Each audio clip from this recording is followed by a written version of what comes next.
हमारे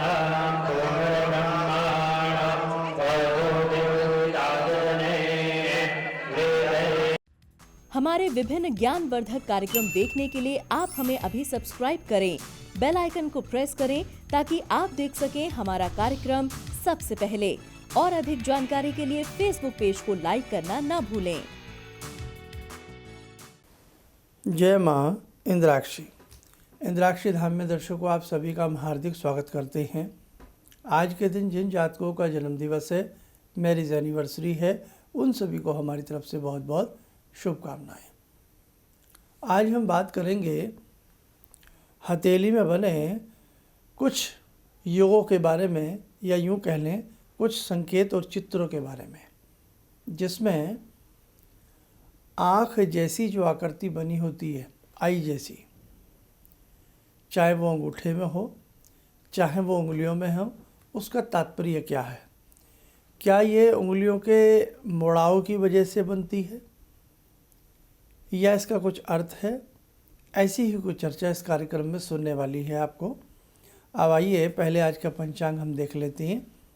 25 मई सन 2021 दिन मंगलवार, बैसाख मास, शुक्ल पक्ष, संवत 2078, तिथि चतुर्दशी, नक्षत्र स्वाति, राहु काल 3 से 4:30, दिशा सूर्य उत्तर दिशा।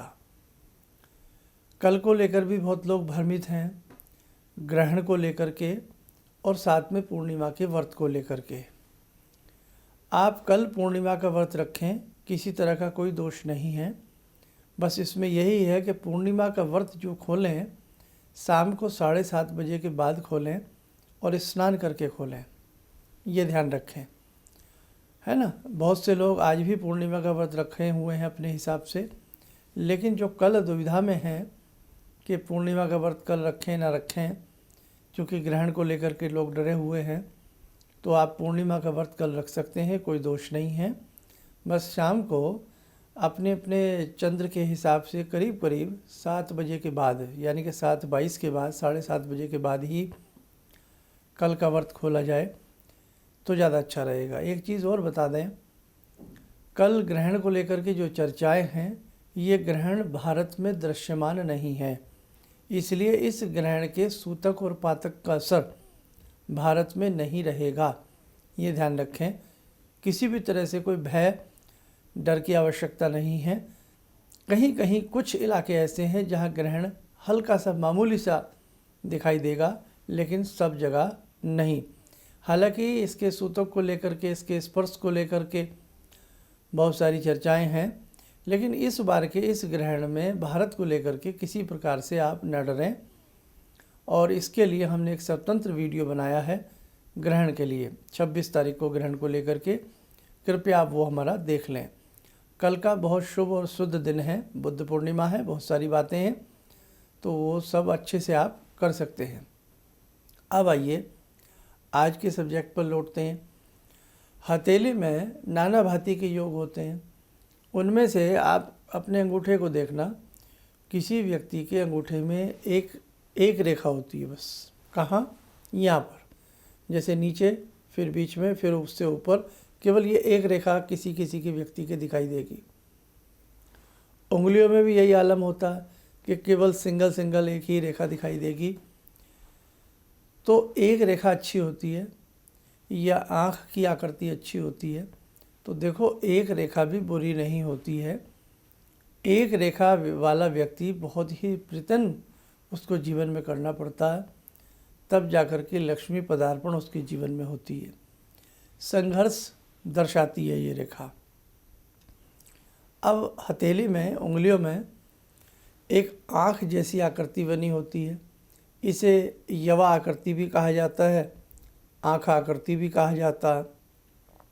हम पहले उंगलियों में बात करें, जिन लोगों में आँख जैसी आकृति हो उंगलियों में, तो कहीं ना कहीं किसी विद्या में वो अच्छे निपुण होते हैं, लेकिन ऐसे व्यक्तियों का जीवन खास तौर से अपने ही संघर्ष से कामयाब होता है। और अंगूठे में भी यदि ये यवाकृति हो किसी के व्यक्ति के अंगूठे में, बिल्कुल स्पष्ट आँख बनी हुई हमें नज़र आती हो, तो ये स्थिति भी जीवन का प्रथम पड़ाव बड़ा संघर्ष में दिखाती है। यानी कि जो जीवन का आपका पहला पड़ाव होता है शादी तक और शादी के कुछ समय बाद तक संघर्षशील जीवन को दर्शाती है। शादी के बाद ऐसे व्यक्तियों के जीवन में बदलाव आता है और जीवन में कई प्रॉपर्टियां ये बनाते हैं और जीवन में जो भी ये संपत्ति बनाते हैं, कई संपत्तियां इनकी बनती हैं, लेकिन वो बनती इनके अपने पुरुषार्थ से हैं, अपनी मेहनत से हैं। कहीं से गॉड गिफ्ट के रूप में इन्हें ऐसी कोई संपत्ति नहीं मिलती। अब बहुत लोग कहते हैं ये हथेलियाँ ऐसे मुड़ जाती हैं, उंगलियाँ ऐसे मुड़ जाती हैं, तो ये इस प्रकार के निशान बन जाते हैं। अगर ऐसे मुड़ाव से कोई निशान बने तो वो एक निशान बन सकता है, लेकिन हथेली में 1 2 3 रेखाएं नीचे, फिर उनके ये ऊपर वाला जो खाना है इसे तो नहीं आप मोड़ते ना, ये तो मुड़ेगा भी नहीं। ऐसे बीच में से उंगली मुड़ेगी आपकी, तो ऊपर वाला क्यों बन जाता है, समझे आप। तो इसीलिए ऐसा नहीं है, ये कुदरती तौर की बात होती है। ये नेचर जिस प्रकार से हम लोगों का अपना भाग्य होता है, ये कुदरती रूप में इस प्रकार के निशान, इस प्रकार के चिन्ह लेके व्यक्ति पैदा होता है। इन्हीं चिन्हों के आधार पर ज्योतिष शास्त्र की एक शाखा है जिसे हम सामुद्रिक शास्त्र कहते हैं, हस्तरेखा विज्ञान कहते हैं। तो जो अच्छे पामिस्ट होते हैं वो इन चिन्हों की आकृति से ही व्यक्ति के भविष्य का आकलन कर लेते हैं। तो ये आपकी हथेली में इस प्रकार की जो आकृति बनी है, आँख जैसी आकृति जो बनी है, ये शुभ हैं, ये अशुभ नहीं होती हैं।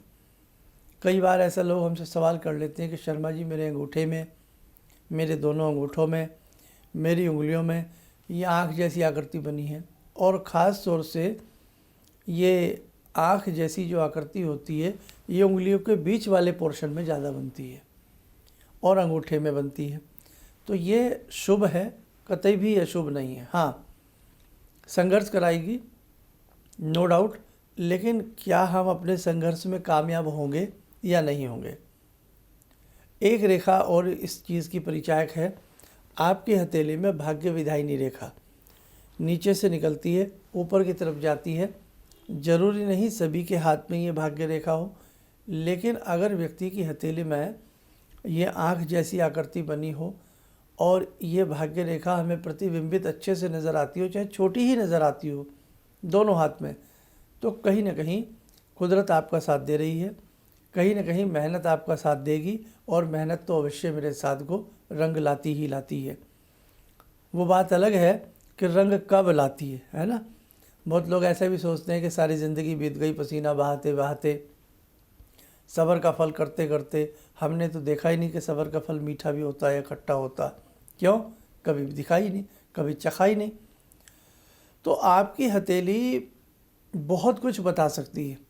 जिन लोगों के पास उनकी जन्म पत्रिकाएँ ना हों, डेट ऑफ बर्थ ना हो, तो ऐसे व्यक्ति अपने हाथ की रेखाओं से अपना भविष्य जान सकते हैं, या जो समस्या आपके ऊपर चल रही है, जिस समस्या से आप जूझ रहे हैं, वो समस्या आपके जीवन में कब तक रहेगी, कब तक जाएगी, और उसके लिए क्या आपको करना चाहिए, सारी चीज़ें आपकी हथेली से ही प्रकट हो जाती हैं। इसीलिए हम अपने भी संस्थान में ये सुविधा देते हैं। जो लोग हमसे चर्चा करते हैं, ज्योतिषीय चर्चा करते हैं, समस्याओं को लेकर के चर्चा करते हैं कि भाई यदि आपके पास आपकी डेट ऑफ बर्थ में कन्फ्यूज़न है तो आप अपने हाथों की, दोनों हाथों की पिक्चर, आजकल तो व्हाट्सअप है, उसके आधार पर बहुत कुछ आदान प्रदान हो जाता है, तो आप भेज सकते हैं। अब सबसे बड़ी बात क्या है कि हथेली की रेखाओं में जान डालने वाली बात, बहुत महंगी और कीमती बात कह रहा हूँ साहब, ये हीरे पन्नों से भी कीमती है जो कहने जा रहा हूँ। बहुत लोग अपना भले किसी को हाथ ना दिखाएं, भले किसी से चर्चा ना करें। अब इनकी हाथ की रेखाओं में बल कैसे उत्पन्न किया जा सकता है, ये तो मैंने आँख की आकृति की बात बताई कि यदि आँख जैसी आकृति किसी भी व्यक्ति की हथेली में होती है तो ये अशुभ नहीं है, ये शुभ स्थिति होती है और ये बढ़िया स्थिति होती है। किसी तरह का कोई इसमें डर वाली बात नहीं है, ठीक है। अब किसी किसी के यही आँख की आकृति खंडित सी भी होती है, मतलब आँख जैसी बनी तो है लेकिन उसमें रास्ता बना है बाहर निकलने का। ऊपर से आधी आँख है, नीचे से मतलब वो आँखें आपस में मिली हुई नहीं, खुला हुआ रास्ता है। ये थोड़ा सा जीवन में थोड़ा सा लेट व्यक्ति को कामयाबी दिलाती है, थोड़ा सा लेट आवर्स उसे कामयाबी मिलेगी ज़रूर, लेकिन उन्मुक्त ख्यालात का, स्वतंत्र विचारधारा का ऐसा व्यक्ति होता है। कई बार ऐसे व्यक्तियों को बड़ा पुरुषार्थ भी मिलता है, कई बार ऐसे व्यक्तियों को बड़ी सम्मान भी मिलता है, और कई बार ऐसे व्यक्तियों का सम्मान छिन भी जाता है। क्योंकि खाली यवा आकृति नहीं, इसके साथ साथ और भी कुछ ऐसी रेखाएं हैं जिन्हें पढ़ा जाता है, देखा जाता है। सारी रेखाओं का आकलन करके फिर किसी एक रेखा का इतिहास संपूर्ण समझ में आता है। बस आज का इतना सब्जेक्ट था कि ऐसी अगर रेखा हो, ऐसी आकृति हो तो ये शुभ है, ये बुरी नहीं है। अब अपनी बात पर आता हूँ। जो कह रहा था बहुत बड़ी बात बता रहा हूँ। आप अगर कोई भी उपाय नहीं कर सकते, किसी ज्योतिषी से नहीं मिलना, या मिलने का मन नहीं है, या मिलना ही नहीं है, जाने दीजिए। आप जिस मंत्र को पढ़ते हैं, जिस गुरु के मंत्र की आपने दीक्षा ले रखी है, आप उन मंत्रों को बहुत अच्छे से करते जाइए। आप देख लेना आपकी ये रेखाएं सुदृढ़ हो जाएंगी। आप में से ऐसे कई व्यक्ति हैं जिन्होंने ये महसूस किया होगा, ये भविष्य में कर लेना आप। आपका मिसाल के तौर पे चंद्रमा कमज़ोर है, तो जो शिव भक्ति करते हैं या गायत्री भक्ति करते हैं, उनकी हथेली में चंद्रमा भी बलिष्ठ बनेगा, और रिंग फिंगर के नीचे जो सूर्य रेखा है वो आपको अच्छे से दिखने लगेगी, उसमें दम नज़र आने लगेगा। जैसे दिया बुझ रहा हो, तेल की कुछ भी बूंदें डाल दी जाएं तो दिए में जोश आ जाता है। ऐसे ही आपकी कोई भी रेखा कमज़ोर है, और वो रेखा जिस ग्रह से संबंध रखती है, शनि है, शनि रेखा से, हृदय सूर्य से, है ना, और साथ में विभिन्न प्रकार की 10 महाविद्याओं से, मस्तिष्क रेखा चंद्रमा से, चंद्र ग्रह चंद्रमा से, बृहस्पति या बृहस्पति रेखाएं या जुपिटर माउंट ये सब गुरु से, शनि माउंट शनि से, सूर्य माउंट सूर्य से, और बुध माउंट या बुध रेखाएं बुध से। इसके अलावा और भी अन्य योग होते हैं, लेकिन वो भी किसी न किसी ग्रह से संबंध रखते हैं। आप उन ग्रहों की साधना करने लग जाइए। आपको आपकी हथेली में ये रेखाएं ना उज्ज्वल नजर आएँ तो हमें बताना, या गुरु मंत्र, दीक्षा का मंत्र, या आपकी दैनिक साधनाएं। लेकिन ऐसे नहीं, रटंत तोता नहीं कि बस एक समय हो गया, सुबह के 6 बज गए, 5 बज गए, 8 बज गए, 10 बज गए, बस पूजा करनी है, घंटी हिलानी है। नहीं, पूरे मन के साथ, पूरे तरीके से, बशर्ते आधा घंटा करें आप, लेकिन पूरे अच्छे से मनन और मंथन के साथ और चिंतन के साथ। जिस साधक की साधना होती है, हाथ की रेखाओं में इतना सुंदर नमूना बनने लगता है, ऐसे सुंदर योग बनने लगते हैं कि आप पूछिएगा मत।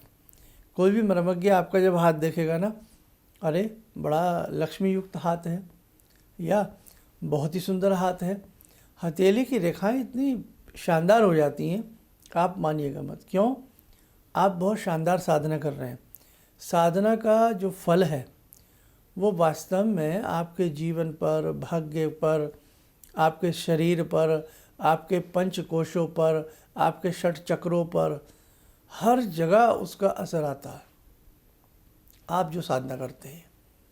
लेकिन आप साधना को साधते हुए करिएगा, साधना को बलवान बनाते हुए करिएगा, तब मज़ा आएगा।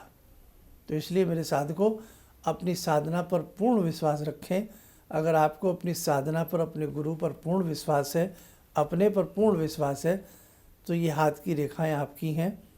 नकारात्मक फल भी आपको सकारात्मक मिल जाएगा। आइए, समय हो चला आज की ध्यानमाला का। ध्यानमाला में जुड़ते हैं बाबा हनुमान जी से। ॐ अतुलितबलधामं हेमशैलावदेयं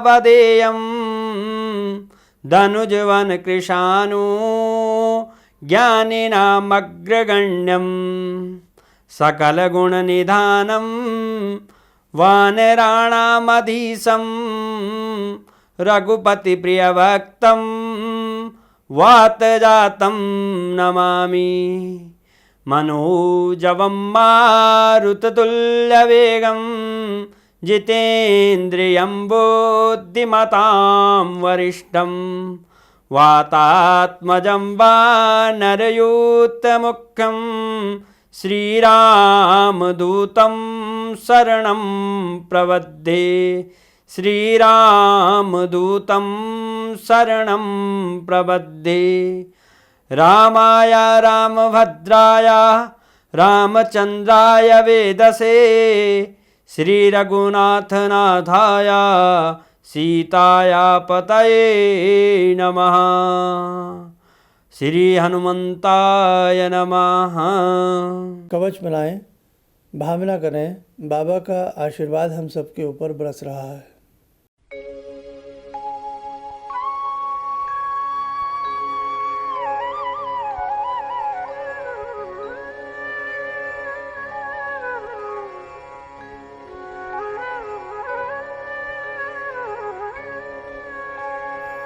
ओम बोलते हुए नेत्र खोलें, सामान्य हो जाएं। देखो साधकों, कल बुद्ध पूर्णिमा है। बहुत अच्छे से कल के उपाय करिएगा जो भी आप करना चाहते हैं। कल थोड़ा बहुत भगवान शिव की चंद्र साधना के रूप में साधना जरूर करिएगा, क्योंकि खगोलीय घटना है। भारत में ना के बराबर ही सही, लेकिन कहीं ना कहीं खगोलीय घटना है, हो तो रही है ना। इसलिए थोड़ा बहुत कुछ ना कुछ चंद्रमा का दान पुण्य भी आप कर सकते हैं। उसके लिए आप हमारा चंद्र ग्रहण विशेषांक देख लीजिएगा, उससे आपको बहुत कुछ पता लगेगा। राशि वाले जितने भी लोग हैं, हमने 12 की 12 राशियाँ आपके लिए प्रस्तुत की हैं। जिनकी जो राशि हो वो जून महीने के उपाय अपनी राशि के ज़रूर करें। और इस बार के उपायों में हमने स्वास्थ्य की दृष्टि पर ध्यान दिया है, यानी कि जो बीमार हैं या बीमार ना हों, सुरक्षित रहें, उसके लिए भी हम कुछ ना कुछ ऐसे उपाय कर सकते हैं, वो हमने उसमें बताया है।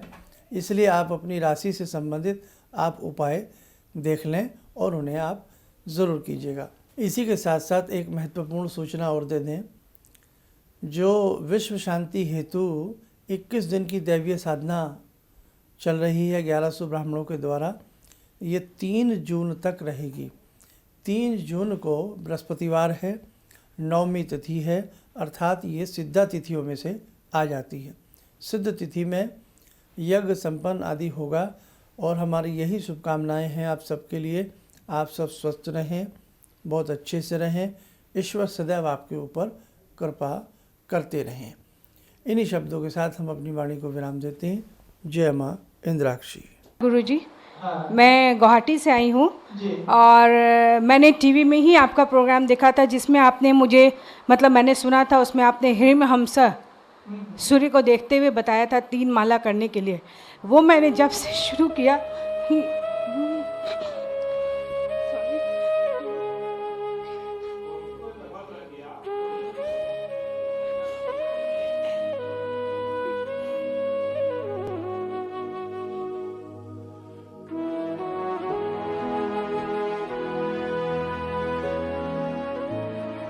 शक्ति से मैं बहुत मुसीबत में रही हूँ। एक पावर सा मेरे अंदर आया और मुझे एक नेगेटिविटी दूर हुई और मैंने ऐसा फील किया कि मैं उस प्रॉब्लम को फेस कर सकती हूँ। और अभी भी कंटिन्यू है मेरा वो, तब तक शायद जब तक मेरा जीवन रहेगा, जब तक मेरी प्रार्थना पूरी ना हो जाए। Thank you so much. किसी भी समस्या के समाधान के लिए मिले प्रसिद्ध हस्तरेखा एवं वास्तु विशेषज्ञ प्रोफेसर धर्मेंद्र शर्मा जी से। नोट: शिविर में भाग लेने हेतु एवं व्यक्तिगत रूप से मिलने के लिए कॉल करने का समय सुबह 10 बजे से शाम 6 बजे तक। हमारे विभिन्न ज्ञानवर्धक कार्यक्रम देखने के लिए आप हमें अभी सब्सक्राइब करें, बेल आइकन को प्रेस करें ताकि आप देख सकें हमारा कार्यक्रम सबसे पहले। और अधिक जानकारी के लिए फेसबुक पेज को लाइक करना न भूलें।